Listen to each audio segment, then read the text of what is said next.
saudara-saudara yang belum menyembelih hewan kurban di hari Jumat ini, maka diperbolehkan untuk menyembelih hewan kurban pada hari Sabtu, Minggu, dan Senin, yaitu tanggal 11, 12, 13 Zulhijjah. Itulah yang disebut dengan hari tasyrik. Dan apabila bagi saudara-saudara yang belum mampu untuk berkurban, maka disunahkan untuk bersedekah dan berinfak, khususnya terutama pada hari Jumat ini, yaitu Jumat berkah. Mengharap keberkahan dan bersyukur kepada Allah Subhanahu wa Ta'ala atas nikmat yang telah diberikan Allah Subhanahu wa Ta'ala. Dan begitu juga bagi orang-orang yang berkurban, sebagai rasa tanda syukur terhadap nikmat yang Allah berikan kepada orang-orang yang memiliki kelebihan harta, dan juga bentuk daripada ketakwaannya kepada Allah Subhanahu wa Ta'ala. Inna a'toinakal kausar fasalli lirabbika wanhar. Sesungguhnya Allah Subhanahu wa Ta'ala telah memberikan nikmat yang banyak, maka berkurban dan sholatlah. Fasalli lirabbika wanhar. Maka sholat dan berkurbanlah. Sholat hari raya Idul Adha, lalu berkurbanlah.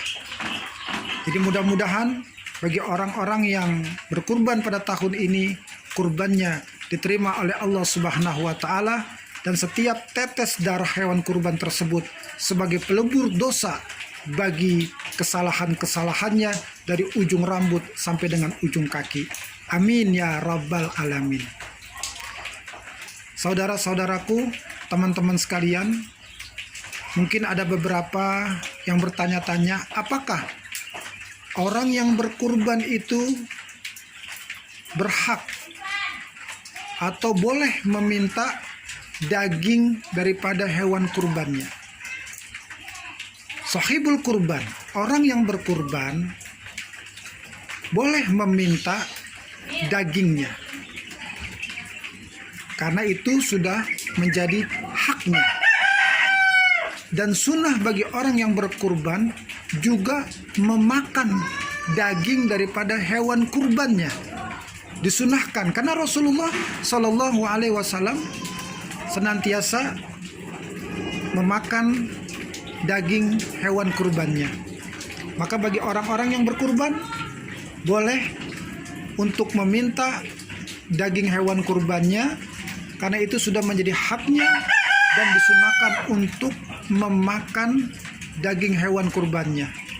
Lalu sebagian daripada daging hewan tersebut dibagikan kepada masyarakat ataupun orang-orang yang membutuhkan.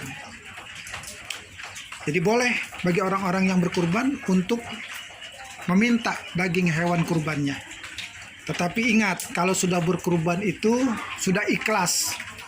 Kalau sudah berkurban harus ikhlas, ya. Jangan kadang-kadang sudah berkurban minta sama panitia pahanya, paha sapinya, paha kambingnya. Walaupun itu sudah menjadi hak orang yang berkurban, tetapi kalau sudah berkurban, lillahi ta'ala, ikhlaskan saja. Dan kita disunahkan untuk memakan daging hewan kurban kita sendiri. Kecuali hewan kurban nazar atau wajib, itu haram hukumnya untuk diminta ataupun dimakan oleh orang yang berkurban nazar. Tapi kalau kurban sunnah di hari raya Idul Adha, diperbolehkan orang yang berkurban itu untuk memakan untuk memakan daging hewan kurbannya, disunahkan. Dan boleh untuk meminta daging hewan kurbannya kepada panitia kurban, karena itu sudah menjadi haknya, hak orang yang berkurban. Boleh